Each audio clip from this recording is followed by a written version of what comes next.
Colossians 1:15 through 20 says this: He is the image of the invisible God, the firstborn of all creation, for by him all things were created. He is also the head of the body, the church, and he is the beginning, the firstborn from the dead, so that he himself will come to have first place in everything. For it was the Father's good pleasure for all the fullness to dwell in him, and through him to reconcile all things to himself, having made peace through the blood of his cross. You know, this isn't normally what you would think of as a Christmas passage, but to me it kind of embodies the whole idea of what Christmas is really truly about.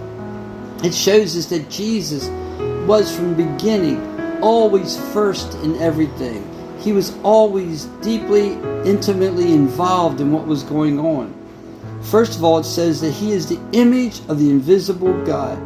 You see, God is spirit. We can't see God the Father.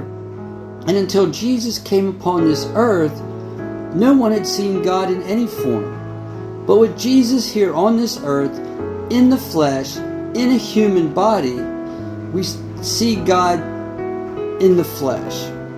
We don't see all the full glory of God in him, because that would be too much for us.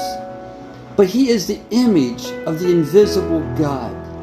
He is God's representative here on this earth. He was also the firstborn of creation. He was always there. He was there before creation. It says that he created everything. It was created for him and by him. God gave him, the Father gave him that job. So he was involved in the creation. He's also the head of the church. You see, Jesus is the head of the church. Even to this day, he's still working for us.